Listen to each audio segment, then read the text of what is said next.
So, los geht's. Pitted Studio TV, schönen guten Tag. Q&A.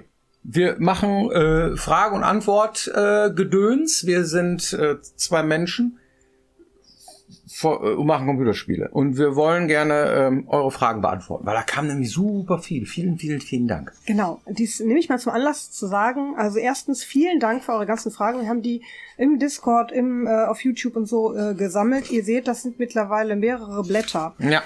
Das soll euch nicht davon abhalten, Fragen zu stellen. Wir freuen uns sehr darüber. Dann machen wir halt mehr Q&A-Folgen, wenn ihr so viele Fragen habt.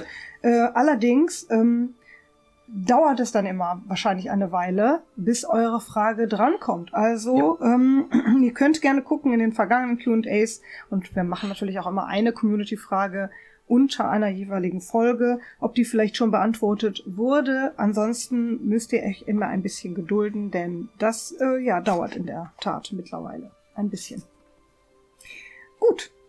Wir legen auch gleich los. Also die erste Frage ist, sind Schwierigkeitsgrade geplant? Ach, auf jeden Fall. Ja.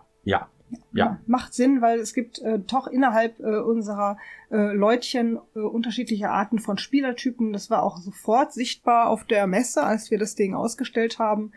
Und dann merkt man schon, die einen, die machen schnetzeln sofort alles weg und sind total fit. Und die anderen, die prötteln sich eins zurecht und sind jetzt nicht so kampfaffin, und beide Gruppierungen lieben so ein Spiel. Also ja, wir prötteln auch gerne rum, und deswegen haben wir eine Mischung gemacht aus einem Adventure, einem Rollenspiel, einem Dungeon Crawler, nach der Vorlage von diversen Immersive Simulation Spielen wie Ax Fatalis, Ultima Underworld und die anderen Dinger, Deus Ex, Thief, sowas, ja.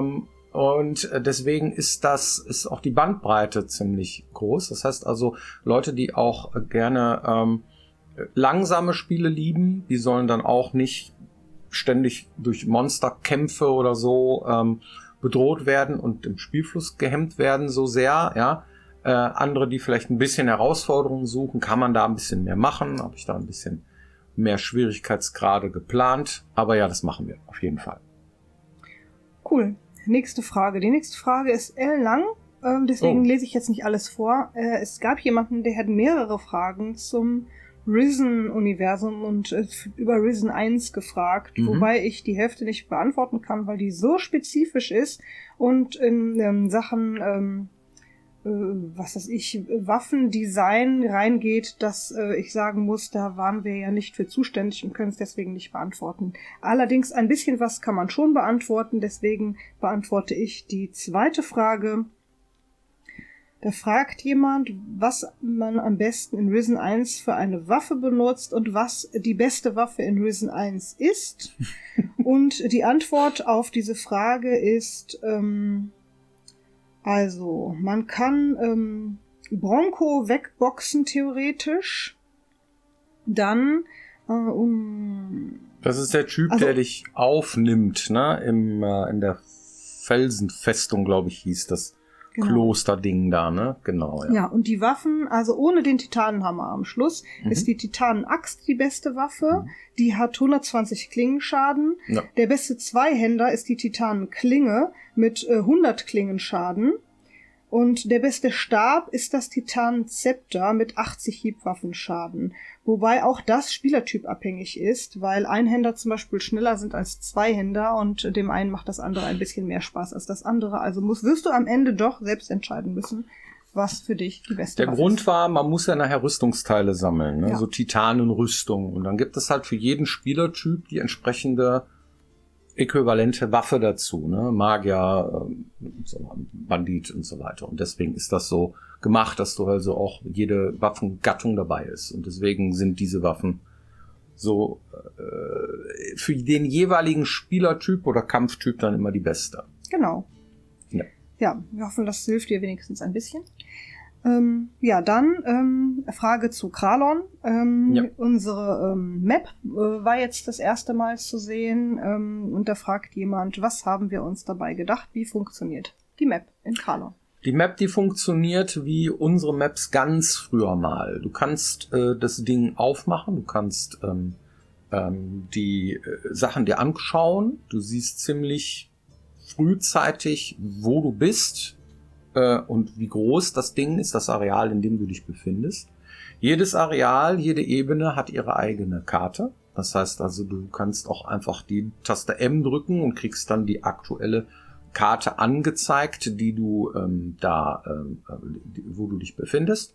Wenn du sie gefunden oder gekauft hast? Genau, du wirst da Sachen freischalten können auf der Karte, so wie was ist was, so ein Zeug. Das heißt, das zeigt dir an, wo du noch nicht warst, sozusagen. Ne? Ist zumindest geplant. Ich habe das mir fest vorgenommen, das zu machen, dass alles beschriftet wird. Ja, sobald du da hingekommen bist, dass du weißt, okay, das ist das. Und am Anfang bekommst du, wenn du direkt so in so eine Ebene reinkommst, erstmal nur die Karte, wo nichts draufsteht. Und du kannst sehen, wo du dich befindest. Und du kannst eigentlich ziemlich gut erkennen, was da ist. Ob da irgendwie Grünzeug wächst oder ob das da eher verliesmäßig ist und so weiter. Das kannst du auf der Karte ja gut sehen. Und die Karte, die wir bisher gezeigt haben, ist ein sehr kleines Areal. Das ist der Tutorial-Level, die Präsentations-, Spielstart, Situation. Da sind ein paar Räumchen und so. Und nachher wird das sehr viel größer. Alles, ja. Genau. Also das ist auf jeden Fall auch so ein Zeitding, ne? Also gerade so GUI-Elemente wie so eine Karte, die sind immer sehr aufwendig, die zu implementieren. Und deswegen müssen wir mal gucken, was man am Ende alles schafft. Und ihr müsst euch vorstellen, diese Sachen, wenn man die zum jetzigen Zeitpunkt zeigt, sind die ja noch nicht final. Weil wenn man zum Beispiel nochmal entscheidet, im Level etwas zu ändern, oder innerhalb des Spiels, dann muss das natürlich dann auch auf der Map geändert werden. Und darum kann man erst am Ende sagen, so, das ist jetzt tatsächlich die Karte, so wie sie am Ende dann auch im Spiel bleiben soll. Und zum jetzigen Zeitpunkt sind wir noch ein bisschen Work in Progress. Yep. Wird es Ingame-Books in Kralon geben, fragt jemand. Ja. Also Ingame-Books im Sinne von, du kannst lesen, ne? Du kannst Bücher lesen, du kannst Zettel lesen, du kannst Schriftstücke finden. Na ja, und sowas werden wir einbauen. Also, dann fragt jemand nach den Rollenspielelementen. Es wurde gezeigt, dass es XP gibt. Und da gibt es 2 Fragen zu. Erstens, wofür gibt's XP? Und zweitens, was kann man denn damit machen? An der Stelle, also wir haben uns entschieden, dass einige Rollenspielelemente mit reinzunehmen, ähnlich wie wir sie früher hatten. Das heißt, man bekommt XP zum Beispiel, indem man Monster besiegt oder zum Beispiel auch für Quests, die man löst.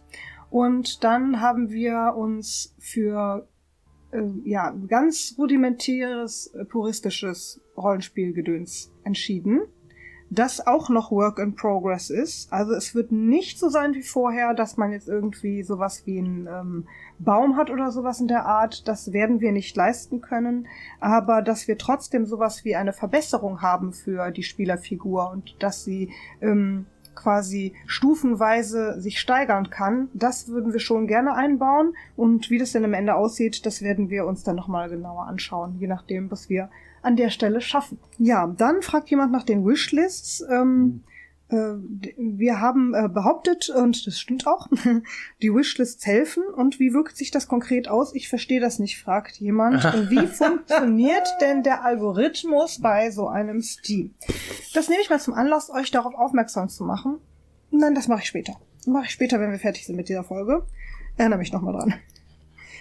Also, wie funktioniert das? Steam verrät das nicht, ja, aber es gibt verschiedene Listen.